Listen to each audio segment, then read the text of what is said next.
کلمے پر 1,00,000 نیکیاں ملیں گی اور ہر کلمے پر 1,000 برائیاں مٹا دی جائیں گی، مطلب 1,000 گناہ مٹا دیے جائیں گے اور 1,000 درجات بلند کر دیے جائیں گے۔ اذان کے اندر 15 کلمے ہیں، اذان میں 15 کلمے ہیں۔ اگر ایک اذان کا جواب دے دیا جائے تو 15,00,000 نیکیاں لکھ دی جاتی ہیں، جو اگر ہم زندگی میں کاؤنٹ کر کر کے کریں نا تو پورے دن میں مشکل سے 100 ہوں گی، 100 تو بہت زیادہ ہو گئی۔ جب صحابہ اکرام نے یہ کہہ دیا کہ ہم سے 1000 نہیں ہو سکتی، جو کہ ان کا ہر عمل نیکیوں والا تھا، تو جب انہوں نے کہہ دیا ہم سے 1000 نہیں ہو سکتی تو ہمارے سے تو 100 بھی نہیں ہو سکتی۔ لیکن آقا صلی اللہ علیہ وسلم نے فرمایا عورتوں سے کہ اگر تم بلال اذان و اقامت کہے، اقامت کا بھی وہی ثواب ہے، اور اقامت میں 2 کلمات زیادہ ہیں، قد قامت الصلاۃ، قد قامت الصلاۃ، یہ 2 کلمات زیادہ ہیں، تو یہاں 17 کلمے ہو جاتے ہیں۔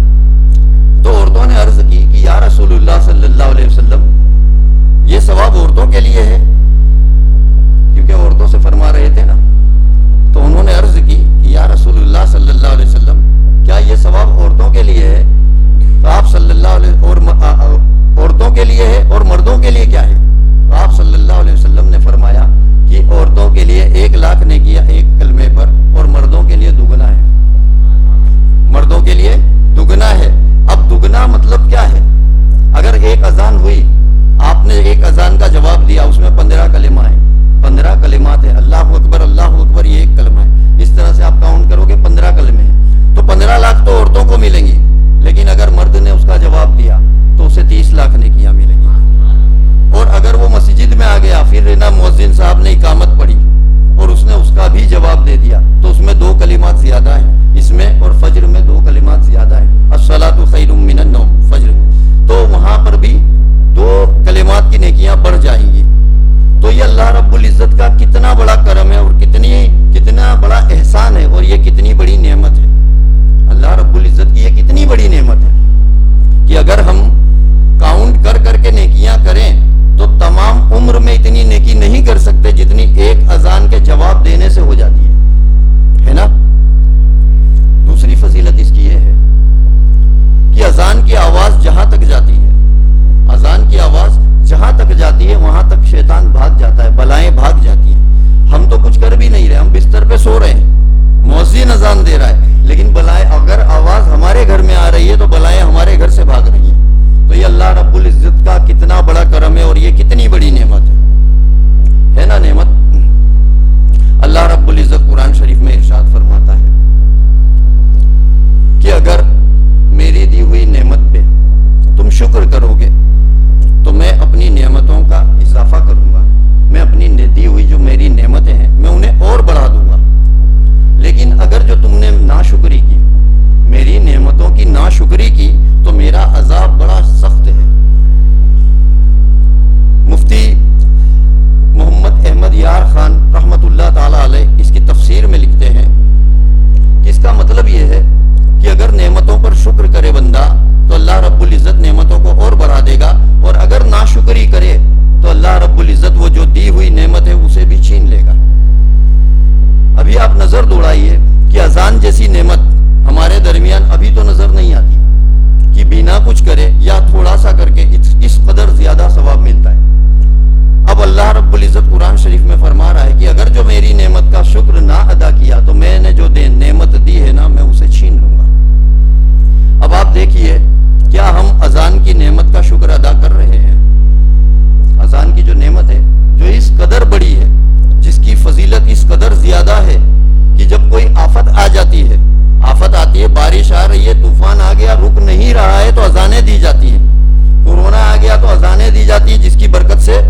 کے پاس سادھن ہے، لیکن وہ جب ہر کچھ کرنے کے بعد بھی آگ کو نہ روک سکا تو اس نے مسلمانوں سے خوشامد کی کہ اپنی چھتوں پر چڑھ جاؤ اور اذان پڑھو۔ مسلمانوں نے جب اذان پڑھی نا تو اسرائیل میں لگی ہوئی آگ بجھ گئی۔ آسٹریلیا کے جنگل میں 5 کروڑ سے زیادہ جانور مر گئے تھے جل کے، آپ لوگوں نے دیکھا ہوگا نیوز میں۔ وہاں پہ بھی ساری ٹیکنالوجی جب فیل ہو گئی تو اس نے بھی وہاں کے مسلمانوں سے ریکویسٹ کی کہ آپ چلو، آپ کے پیچھے ہماری سینا رہے گی، آپ آگے آگے رہنا، آپ اذان پڑھتے رہنا، اس کے پیچھے ہم پانی برساتے رہیں گے۔ اس کے بعد جب ایسا کیا گیا تو پھر تب آگ بجھی۔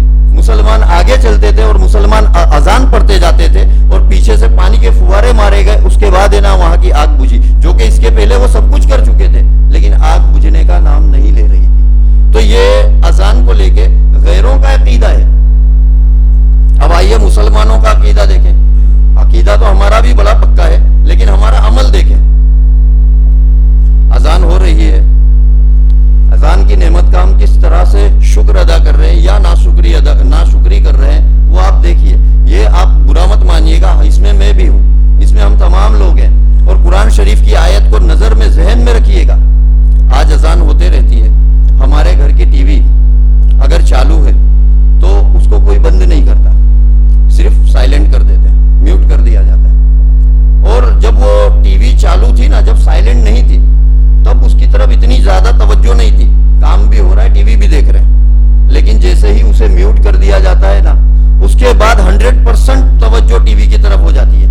ادھر اذان ہو رہی ہے لیکن ہماری توجہ پوری طرح سے ٹی وی کی طرف ہے کہ اس کا کیا ڈائلاگ چل رہا ہے، یہ میرے سے مس نہ ہو جائے۔ اور بعض عورتیں تو یہ تک کہہ دیتی ہیں کہ اذان اسی وقت ہونی تھی۔ معاذ اللہ، ہوتا ہے یا نہیں ہوتا؟ ادھر اذان ہو رہی ہے، ادھر سیریل چل رہا ہے، اور عورتوں کے ذہن میں یہ چلتا رہتا ہے کہ یار یہ اذان کب پوری ہوگی، یہ اذان کب ختم ہوگی، ٹھیک ہے نا؟ تو یہ جو غیر مسلم ابھی اذان کو لے کے آوازیں اٹھا رہے ہیں اور یہ چلا رہے ہیں کہ اذان کو بند کرو بند کرو، انہوں نے تو بعد میں کہا، مسلمان تو پہلے سے یہ چاہتا ہے کہ اذان بند ہو جائے، مسلمان پہلے سے یہ چیز چاہتا ہے۔ اور اللہ رب العزت فرماتا ہے جب میری نعمت کا شکر نہ ادا کرو گے نا تو میں چھین لوں گا، اور پھر میرا عذاب بڑا سخت ہے۔ ابھی یہ بات جو شروع ہوئی ہے نا، آپ دیکھنا اس میں کتنے مسلمانوں کے خون بہتے ہیں، آپ دیکھنا کتنا عذاب آتا ہے۔ اس کے بعد مردوں کو دیکھ لو، چائے کی ہوٹلوں پہ دیکھو، یا کیرم کے اڈوں پہ دیکھو، یا جو موبائل میں گیم کھیل رہا ہے انہیں دیکھو، اذان اگر ہو رہی ہے تو انہیں اس بات کا کوئی لینا دینا ہی نہیں ہے، جیسے ہی کسی اور مذہب والے کے لیے ہو رہی ہے۔ مسلمانوں سے اس سے کوئی لینا دینا نہیں۔ جو بات کر رہا ہے وہ باتوں میں لگا ہے، جو گیم کھیل رہا ہے وہ گیم کھیلنے میں لگا ہے، جو کرکٹ دیکھ رہا ہے وہ کرکٹ دیکھنے میں لگا ہے، اور کوئی اس میں بہت زیادہ سلجھا ہوا ہے تو وہ اتنا کہتا ہے کہ بھائی آواز دھیمی کر دو، ہے نا، آواز دھیمی کر دی ہے، حق ادا ہو گیا۔ تو یہ ہم ناشکری اس طرح سے کر رہے ہیں اذان کی، تو اللہ رب العزت پھر اسے چھینے گا نا۔ اب آپ کہیں گے کہ یہ اللہ رب العزت کہاں چھین رہا ہے، یہ تو گورنمنٹ کر رہی ہے نا۔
پہنچا دیتا.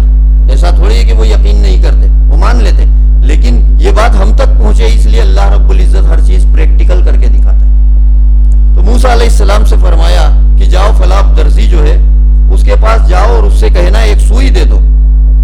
یہ درزی کے پاس پہنچے, درزی سے کہا کہ بھائی مجھے ایک سوئی دے دو, میں تمہارا پیغمبر ہوں. وہ پہچانتا تھا, اس نے دیکھا تعظیم میں کھڑا ہو گیا بڑے احترام سے کہ حضرت آپ نے یہاں آنے کی تکلیف کی, آپ حکم دیتے تو میں آپ کے پاس چلا آتا. اس قدر محبت کرتا تھا وہ اپنے پیغمبر سے.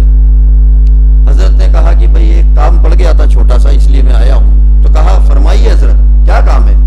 تو کہا مجھے آپ کے پاس جو یہ سوئی ہے اس میں سے ایک سوئی مجھے عطا کر دو. اس کے پاس پورا, آج کی زبان میں بولے تو باکس ہوگا, اس وقت میں جو بھی چلتا ہوگا, ڈبہ یا کچھ بھی, تو اس کے بعد پورا بھر کے رکھی ہوئی تھی سوئی. آپ نے صرف ایک مانگی. تو اس نے کہا حضرت یہ میرے کاروبار کی چیز ہے, یہ میں آپ کو نہیں دے سکتا. یہ میرے کاروبار کی چیز ہے, کام کاج کی چیز ہے, یہ میں آپ کو نہیں دے سکتا. تو موسیٰ علیہ السلام نے فرمایا کہ تیرے پاس تو اس قدر زیادہ ہے, اگر ایک مجھے دے دے گا تو تیرے میں کیا کمی آ جائے گی. تیرے پاس اس کے بعد بھی پورا بھر کے ڈبہ رکھا ہوا ہے, میں صرف ایک کا مطالبہ کر رہا ہوں. تو اس نے کہا کہ حضرت کبھی میں نے جو سوئی آپ کو دے دی اور وہ لے کر آپ چلے گئے اور اس کے فوراً بعد مجھے اس کا ہی کام پڑ گیا تو میرا تو کام رک جائے گا, تو میں اس لیے آپ کو یہ سوئی نہیں دے سکتا. آپ نے بہت دیر تک اس سے اصرار کیا, یہاں تک کہ اپنے نبی ہونے کا واسطہ دیا کہ میں تیرا پیغمبر ہوں, تو مجھے ایک سوئی نہیں دے رہا. تو اس نے وہ مسکرایا, کہا حضرت مجھے معاف کر دو, یہ سب چیزیں اپنی جگہ لیکن کام دھندا اپنی جگہ, میں آپ کو سوئی نہیں دے سکتا. موسیٰ علیہ السلام واپس آ گئے. ذہن میں یہی چلنے لگا کہ اللہ رب العزت نے اس کے پاس مجھے کیوں بھیجا اور کیا سمجھانا چاہتا ہے اللہ رب العزت. اللہ رب العزت کی بارگاہ میں حاضر ہوئے, کوہ طور پر پہنچے. اللہ رب العزت نے فرمایا اے موسیٰ کیا ہوا. تو کہا یا غفور الرحیم, وہ تیرا بندہ وہ ایک سوئی مجھے نہیں دیا اس نے, میں نے اس قدر اصرار کیا, اپنے نبی ہونے کا بھی واسطہ دیا, لیکن اس نے مجھے سوئی نہیں دیا. اللہ رب العزت نے فرمایا ایسا کرو پھر سے چلے جاؤ اور پھر سے وہی سوال کرو. اب پھر سے چلے جاؤ اور پھر سے وہی سوال کرو, اور اب دیکھو وہ میرا بندہ کیا کرتا ہے. جیسا کہ اللہ رب العزت نے حکم دیا تو موسیٰ علیہ السلام فوراً پہنچے. وہ پیغمبر تھے, ہماری طرح نافرمان نہیں تھے کہ بحث کرنے لگے کہ نہیں دیا پھر سے کیوں بھیج رہا ہے, ابھی پھر وہ منع کر دے گا, ایسی کوئی بات نہیں. جیسے ہی حکم ہوا فوراً پہنچے. اب جیسے ہی پہنچے تو وہ درزی نے بالکل ویسا ہی معاملہ کیا. اس نے دیکھا فوراً کھڑے ہو گیا کہ حضرت آپ پھر سے آ گئے, مجھے حکم دیتے تو میں آ جاتا, آپ نے آنے کی زحمت کیوں گوارا کی. کہا کچھ نہیں, بس مجھے وہ ایک سوئی چاہیے تھی. تو کہا بس ایک سوئی. کہا ہاں. اس نے وہ جو باکس تھا نا وہ پورا اٹھا کے موسیٰ علیہ السلام کو دے دیا. کہا حضرت یہ رکھو, ایک سوئی کی کیا ہوگا, اب میں آپ کو ایک سوئی دوں, یہ آپ پورا لے جاؤ. موسیٰ علیہ السلام نے کہا کہ نہیں, ایک دو خالی, کیونکہ اگر آپ نے مجھے پوری دے دی اور میں لے کے گیا اور کبھی اسی کا کام پڑ گیا تو اب موسیٰ علیہ السلام اس کا والا ڈائلوگ بول رہے ہیں, جو وہ بول رہا تھا وہ بات اب موسیٰ علیہ السلام کہہ رہے ہیں کہ اگر میں لے کے چلا گیا اور کبھی اسی کا کام آپ کو پڑ گیا تو اس نے کہا حضرت تو کیا ہو گیا, آپ ہمارے پیغمبر ہیں, میں کام بند کر دوں گا, میں انتظار کر لوں گا, اور زیادہ سے زیادہ کیا ہوگا, میرا گراہک واپس چلا جائے گا, اس سے زیادہ کیا ہوگا, روزی رزق تو اللہ کے اختیار میں, آپ یہ پورا لے جائیے. یہ منع کر رہے تھے, اس نے زبردستی ان کے ہاتھ میں تھما دیا, کہا یہ لے جائیے آپ. اب یہ لے کے آنے لگے. اب ذہن میں یہی بات چلنے لگی کہ یہ کیا ماجرا ہے کہ پچھلی مرتبہ میں ایک مانگ رہا تھا تو اس نے ایک نہ دیا, اور اب یہ پوری کی پورا دے رہا ہے, اور میں کہہ رہا ہوں پوری مت دے, صرف ایک دے, اور پھر بھی اس نے ساری کی ساری دے دیا. یہ لے کے آئے, دل میں سوالوں کے انبار لگے ہوئے. اللہ رب العزت نے پوچھا اے موسیٰ کیا ہوا. موسیٰ علیہ السلام نے کہا کہ یا غفور الرحیم تو بہتر جانتا ہے کہ کیا ہوا, لیکن تیری یہ مصلحت میری سمجھ میں نہیں آئی کہ تیرا وہ بندہ پچھلی مرتبہ ایک سوئی نہیں دے رہا تھا اور اس دفعہ پورا کا پورا ڈبہ اٹھا کے دے دیا.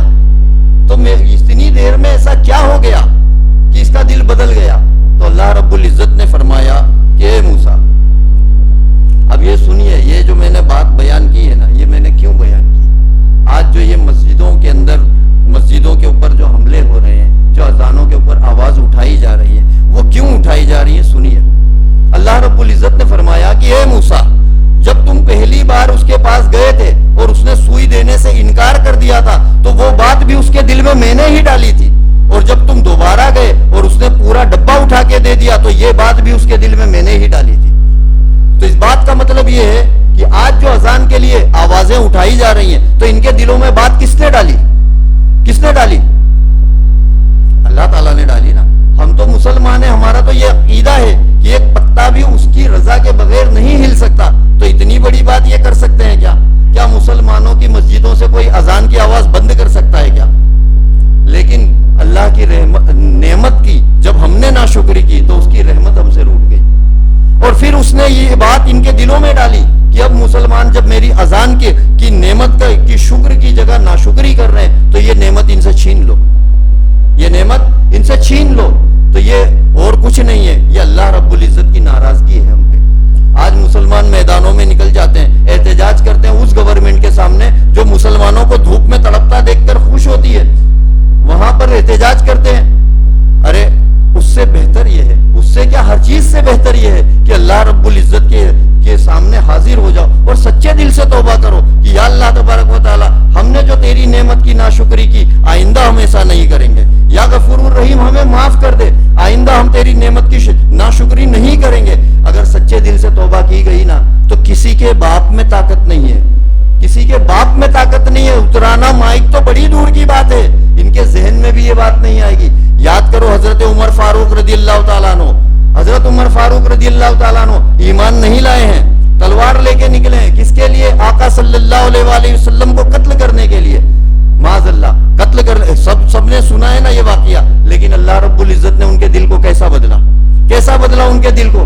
تو یہ لوگوں کون سے کھیت کی مولی ہے، یہ کچھ نہیں کر سکتے۔ عہد ہمیں یہ کرنا ہے کہ آج ہم اپنے رب سے سچے دل سے توبہ کریں کہ یا اللہ تبارک و تعالی، ہم نے جو غلطی کی ہمیں اس کے لیے معاف کر دے، آئندہ ہم تیرے احکام کو پورا کریں گے۔ اب جب بھی اذان ہو آج عہد کرو، عہد کرو، یہاں ایک دوسرے کو گواہ بنا کے، اللہ اور اس کے رسول صلی اللہ علیہ وسلم کو گواہ بنا کے، کہ اگر اذان ہوگی پہلی کوشش تو ہم یہ کریں گے کہ ہم مسجد کی طرف چل دیں گے۔ چلو اگر مسجد کی طرف نہیں بھی جا رہے ہو تو اتنا تو کرو کہ اذان ہو تو خاموش ہو جاؤ، اذان ہو تو خاموش ہو جاؤ اور اس کا جواب دو، اذان کا جواب دو، اور اپنے گھر والوں کو تنبیہ کرو، اپنے گھر والوں کو تنبیہ کرو کہ اذان سے پہلے ٹی وی بند کر دو، اور اذان ہو تو اس کو دہراؤ۔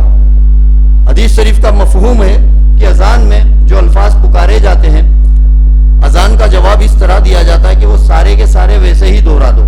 اور دوسری میں یہ ہے کہ حیا علی الصلاۃ اور حیا علی الفلاح، اس پہ آپ لا حول ولا قوت الا باللہ کہو، اگر یہ نہ آتا ہو تو بالکل ویسا ہی دہرا دو جیسے مؤذن صاحب کہہ رہے ہیں۔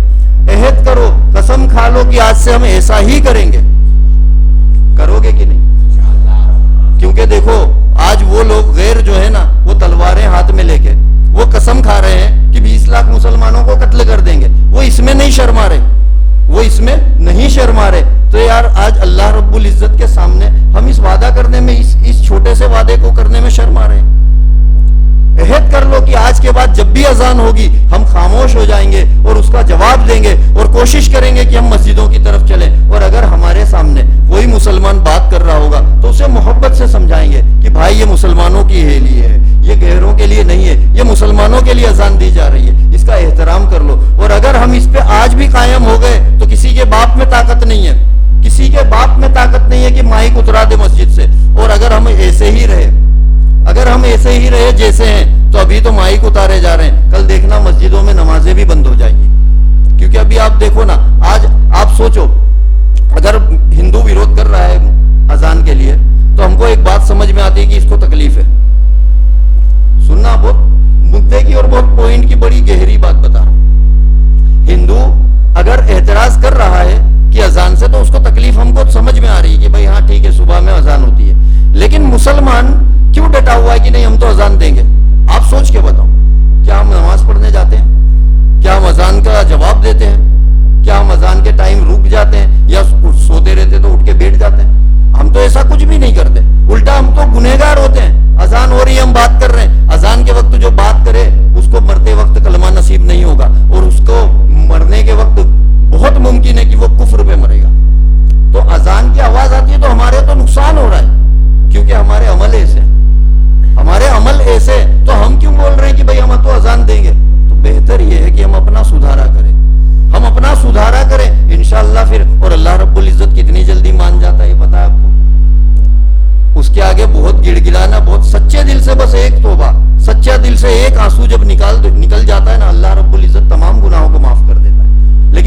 ایسی ہونی چاہیے کہ اگلی مرتبہ میں یہ گناہ نہیں کروں گا، اگلی مرتبہ یہ گناہ نہیں کروں گا، اور انشاءاللہ دوسرے کو بھی کرتے دیکھوں گا تو میں اس کو منع کروں گا، محبت سے سمجھاؤں گا کہ بھائی یہ اذان کے پیچھے غیر قوم تو لگی ہوئی ہے، تو مسلمان ہو کے اس کا احترام نہیں کر رہا ہے، تو مسلمان ہو کے احترام نہیں کر رہا ہے، تو غیر قومیں تو اس پہ آئیں گی نا۔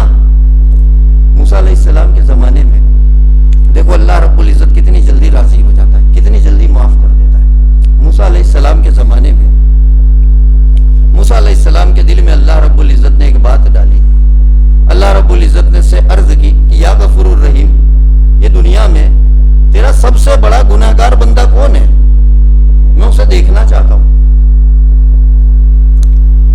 اللہ رب العزت نے فرمایا کہ یہ جو سامنے راستہ نظر آ رہا ہے، ابھی وہ بندہ میرا یہیں سے گزرنے والا ہے، جو دنیا کا سب سے بڑا گناہگار ہے وہ اسی راستے سے گزرنے والا ہے، ادھر نظر رکھو، ابھی وہ نکلے گا دیکھ لینا۔ اب یہ بیٹھ کے دیکھنے لگے کہ دیکھوں تو یہ کون سا ایسا بندہ ہے جو دنیا کا سب سے بڑا گناہگار ہے۔ اب انہوں نے دیکھا تو وہاں سے ایک شخص نکلا، اس کے کاندھے پہ ایک بچہ تھا 3 یا 4 سال کا جو بات کر سکتا تھا۔ انہوں نے اس شخص کو دیکھا اور سمجھ گئے کہ ہاں یہ اللہ رب العزت کا سب سے بڑا نافرمان اور دنیا کا سب سے بڑا گناہگار بندہ ہے۔ دیکھا انہوں نے، وہ گزر گیا، ادھر سے آیا ادھر نکل گیا۔ اب پھر ان کے دل میں اللہ رب العزت نے بات ڈالی، انہوں نے دوسرا سوال کیا کہ یا غفور الرحیم، تیرا ایسا کوئی بندہ ہے جس کے اعمال نامے میں ایک بھی گناہ نہ ہو، ایک بھی گناہ نہ ہو، صرف نیکیاں ہی نیکیاں ہو؟ اللہ رب العزت نے فرمایا ہاں ہے نا، ابھی اسی راستے سے گزرے گا، ادھر نظر رکھو، ابھی اس کو دیکھ لینا، ابھی یہاں سے نکلنے والا ہے، ادھر دیکھتے رہو۔ اب یہ بڑے منتظر ہو گئے کہ اللہ کے اس محبوب بندے کو دیکھوں جس کے اعمال نامے میں ایک بھی گناہ نہیں ہے، صرف نیکیاں ہی نیکیاں ہیں۔ اب یہ بڑے منتظر تھے کہ میں بھی دیکھ لوں اللہ کے اس محبوب بندے کو۔ دیکھتے کیا ہے کہ کچھ دیر کے بعد وہی شخص نکلا جس کے کاندھے پہ بچہ تھا، جس کے لیے اللہ رب العزت نے کچھ دیر پہلے فرمایا تھا کہ اس کے اعمال نامے میں ایک بھی نیکی نہیں ہے۔ اب دیکھتے ہیں تو وہی نکلا، اس کے کاندھے پہ بچہ ہے۔ اب یہ سوچ میں پڑ گئے، حیرت میں پڑ گئے کہ یا غفور الرحیم، کہ ابھی تو نے کچھ دیر پہلے کہا کہ سب سے بڑا گناہگار جو بندہ ہے وہ یہ ہے، اور اب تو کہہ رہا ہے کہ یہ وہ بندہ ہے جس کے اعمال نامے میں ایک بھی گناہ نہیں ہے، تو اتنی دیر میں ایسا کیا ہو گیا؟ تو اللہ رب العزت نے فرمایا کہ اے موسیٰ، جب یہ آپ کے سامنے سے گزرا، اس کے کاندھے پہ جو بچہ بیٹھا تھا، اس بچے نے اس سے پوچھا کہ بابا یہ جو پہاڑ دکھ رہا ہے کیا اس سے بھی بڑی کوئی چیز ہے؟ پہاڑ دکھ رہا تھا، کہا کیا بابا اس سے بھی بڑی کوئی چیز ہے؟ تو اس نے کہا کہ ہاں، یہ پہاڑ سے بڑا وہ سمندر ہے، وہ جو سمندر ہے وہ اس سے بڑا ہے۔ تو بچے نے پوچھا کہ بابا وہ جو سمندر ہے کیا اس سے بھی بڑی کوئی چیز ہے؟ تو اس کے باپ نے کہا کہ ہاں بیٹا، یہ جو آسمان ہے نا یہ اس سمندر سے بھی بڑا ہے۔ پھر اس بچے نے سوال کیا کہ بابا یہ جو آسمان ہے کیا اس سے بھی بڑی کوئی چیز ہے؟ جیسے ہی بچے نے اتنا پوچھا نا، اس کا باپ رو پڑا، اس کی آنکھوں میں آنسو آ گئے، اور اس نے رو کے اپنے آنسو پوچھے اور کہا ہاں بیٹا یہ جو آسمان ہے نا اس سے بھی بڑی کوئی چیز ہے۔ تو کہا کیا؟ تو کہا بیٹا تیرے باپ کے گناہ، تیرے باپ کے جو گناہ ہے نا وہ اس آسمان سے بھی زیادہ ہے، اس آسمان سے بھی بڑے ہیں۔ بچے نے اپنے باپ کو روتے ہوئے دیکھا تو کہا بابا کیا یہ آپ کے گناہ سے بھی بڑھ کے کوئی چیز ہے؟ آپ کے گناہ سے بھی بڑی کوئی چیز ہے؟ تو اس باپ نے اپنے آنسو پوچھے اور کہا ہاں، میرے رب کی رحمت، میرے رب کی رحمت میرے گناہوں سے بھی بڑی ہے۔ اللہ رب العزت فرماتا ہے کہ میرے بندے نے جیسے ہی اتنا کہا، میں نے فرشتے کو حکم دیا کہ اے میرے فرشتوں، میرے بندے کے تمام گناہوں کو نیکیوں سے بدل دو، میرے بندے کے تمام گناہوں کو نیکیوں سے بدل دو، اور اس وقت اس کے اعمال نامے میں ایک بھی گناہ نہیں ہے، اور جتنے بھی گناہ تھے انہیں میں نے نیکیوں سے بدل دیا۔ تو اللہ رب العزت اتنی جلدی راضی ہو جاتا ہے۔ آج عہد کرو، قسم کھا لو کہ آج کے بعد اذان ہوگی نا، آج کے بعد اگر اذان ہوگی تو ہم اس کا جواب دیں گے۔ نماز کوشش کریں گے کہ ہم نماز پڑھیں، دیکھو پاک ہو یا نہ پاک ہو، اذان کا جواب آپ دے سکتے ہو، کوئی مسئلہ نہیں ہے اس کے لیے، آپ اذان ضرور دیں۔ اور کوئی بھی اگر آپ کے سامنے اذان کے وقت بات کر رہا ہے، ٹی وی دیکھ رہا ہے، کچھ بھی، اس سے محبت سے سمجھاؤ کہ بھائی یہ ہمارے لیے ہے۔ آج دیکھو غیر مسلم اذان کے پیچھے پڑے ہوئے، اور ہم مسلمان ہو کے ہم اس کا ادب نہیں کر رہے، ہم احترام نہیں کر رہے، اس طرح اسے سمجھاؤ آپ۔ عبداللہ بن مبارک رضی اللہ تعالیٰ عنہ، یہ ایک بہت بڑے بزرگ ہیں، بہت ہی بڑے بزرگ ہیں۔ اتنے نیک تھے کہ یہ جب چلتے تھے نا تو آسمان بادل ہے نا ان کے اوپر سایہ کر کے چلتا تھا، اتنے یہ نیک تھے، بادل سایہ کر کے چلتا تھا۔ ان کا انتقال ہو گیا اور ان کے سامنے ایک لوہار رہا کرتا تھا، وہ بھی مسلمان تھا لیکن جو لوہار تھا وہ زیادہ نیکیاں نہیں کر پاتا تھا اور پریشان رہتا تھا، غریب بھی تھا تو وہ زیادہ نیکیاں نہیں کر پاتا تھا۔ کچھ دنوں کے بعد اس کا بھی انتقال ہو گیا۔ اب یہ دونوں کا انتقال ہو گیا تو ایک نیک شخص تھے، انہوں نے خواب دیکھا۔ انہوں نے جب خواب دیکھا نا تو حضرت عبداللہ بن مبارک رضی اللہ تعالی عنہ کا بڑا عالیشان محل تھا، بڑا عالیشان محل تھا کیونکہ وہ تو تھے ہی نیک۔ تو اس نے جب ان کا محل دیکھا تو تعجب نہیں ہوا، انہیں تعجب نہیں ہوا کہ یہ تو اتنے نیک تھے، ان کا تو محل ہونا ہی چاہیے۔ لیکن باجو میں جب ان کے دیکھا تو اس لوہار کا بھی بالکل ویسا ہی محل جیسا ان کا تھا۔ وہ لوہار جو دنیا میں صرف 5 وقت نمازیں پڑھتا تھا اور تھوڑی بہت نیکیاں کر لیتا تھا اور باقی کام میں لگا رہتا تھا۔ تو انہوں نے اس لوہار سے پوچھا کہ یہ لوہار تو بتا کہ اللہ رب العزت نے تجھے عبداللہ بن مبارک رضی اللہ تعالیٰ عنہ کے محل کے جیسا محل کس بات پہ عطا کیا؟ تو اس نے کہا کہ تیرا کیا عمل تھا ایسا جس سے اللہ راضی ہو گیا؟ تو اس نے کہا حضرت عمل تو میرا کچھ بھی نہیں تھا، عمل تو میرا کچھ بھی نہیں تھا ایسا، لیکن ہاں میرے دل میں یہ خواہش رہا کرتی تھی کہ اگر اللہ رب العزت مجھے بھی اتنا وقت دیتا تو میں بھی عبداللہ بن مبارک رضی اللہ تعالیٰ عنہ کی طرح نیکیاں کرتا۔ ایک عمل میرا یہ تھا، اور دوسرا ایک عمل میرا یہ تھا کہ میں جب لوہار تھا، میں جب اپنا ہتھوڑا اٹھاتا تھا کوئی چیز کو مارنے کے لیے اور جیسے ہی کانوں میں آواز آتی تھی نا اللہ اکبر اذان کی، تو میں اپنے ہتھوڑے کو پھر مارتا نہیں تھا، اسے رکھ دیتا تھا۔ تو اللہ رب العزت نے میری اس ایک ادا پر راضی ہو کر مجھے عبداللہ بن مبارک رضی اللہ تعالیٰ عنہ کے محل کے برابر مجھے میرا بھی محل دے دیا۔ تو یہ اذان وہ نعمت ہے۔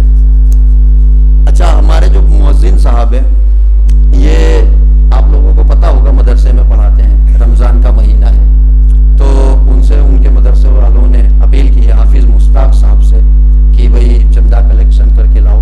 تو آپ لوگوں سے میری گزارش ہے کہ زیادہ سے زیادہ تعاون کریں۔ حافظ جی کھڑے ہو جاؤ، یہ ہمارے بانی صاحب یہ مدرسہ پڑھاتے ہیں تو آپ زیادہ سے زیادہ تعاون کیجیے گا۔ اور دوسری بات یہ تھی کہ رمضان میں جیسے کہ آپ لوگ جانتے ہیں کہ ہر چیز میں اخراجات میں جیسے نیکیوں میں اضافہ ہوتا ہے ویسے خرچوں میں بھی اضافہ ہو جاتا ہے، ہمارے گھروں میں بھی اضافہ ہو جاتا ہے نا۔ پورے سال میں ہمیں نا جتنا نہیں کھاتے فروٹ اتنا ہم ایک دن میں کھاتے ہیں، اتنا خرچہ ہمارا ہوتا ہے، لیکن یہ سارے اخراجات اللہ رب العزت بخوبی پورے کرتا ہے، کسی کو کوئی تکلیف نہیں آنے دیتا، ٹھیک ہے نا۔ تو اسی طرح سے جیسے ہمارے گھر میں اخراجات 3 گنا ہو جاتے ہیں ویسے ہی مسجدوں میں بھی اخراجات 3 گنا ہو جاتے ہیں، یہ آپ لوگ بہتر جانتے ہوں گے۔ آج ہم دوستوں میں بیٹھتے ہیں، کبھی علاوہ رمضان کے اگر ہم بیٹھے ہیں چائے کی کیٹلی پہ اور کوئی دوست آ گیا اور اس سے ہم نے کہا چائے پی لو، اب اس نے کہا کہ نہیں میں نہیں پیوں، ہم زبردستی اسے چائے پلاتے ہیں نا، 10-20 روپے کا کچھ اس کو زبردستی پلاتے کہ نہیں پینی پڑے گی، چاہے اس کا من ہو چاہے نہیں ہو، اس کو پلاتے ضرور ہے۔ لیکن جب ہم مسجد میں آتے ہیں نا اور جب ہمارے سامنے مسجد کی جھولی آتی ہے تب ہمارا یہ ذہن بالکل نہیں بنتا۔ آپ یہ سوچو کہ اللہ رب العزت نے فرشتوں سے جو اونچا مقام بندوں کا رکھا نا، اس کی ایک وجہ یہ بھی ہے کہ فرشتہ چاہ کے بھی یہ نیکی نہیں کر سکتا۔ فرشتہ اگر چاہے تو وہ چاہ کے بھی مسجد میں پیسہ نہیں لگا سکتا، اللہ کے گھر میں وہ تعاون نہیں کر سکتا، لیکن ہم کو اللہ رب العزت نے چنا ہے اور یہ وقت دیا ہے، یہ موقع دیا ہے۔ تو میری گزارش یہ ہے کہ آپ کے سامنے جب جھولی آئے رمضان بھر، تو جیسے ہم اپنے گھر میں 3 گنا زیادہ خرچہ کرتے ہیں نا، تو جب رمضان میں ہمارے سامنے جھولی آئے نا تو اس میں 3 گنا زیادہ پیسہ ڈالیے۔ اگر آپ 20 روپے ڈالتے تھے تو 60 روپے ڈالیے، اور یہ یاد رکھیے یہ جو اللہ رب العزت کی راہ میں دیا جاتا ہے، عام دنوں میں 2 تو 1 ہے، 1 کا 70 ہے، جمعہ میں 2 تو 70 کا 70 ہے، جمعہ میں ہر نیکی کا 70 ہے، اور پھر جمعہ اگر رمضان میں آ جائے تو پھر اس کا بھی 70 کا 70 ہے۔ کاؤنٹ آپ کرتے رہنا، اللہ رب العزت کے خزانے میں کوئی کمی نہیں ہے۔ پھر ہمارے اخلاص کے اوپر ہے کہ ہم نے کس خلوص سے دیا ہے۔ تو کوشش یہ کریں کہ ہمارے حضرت کو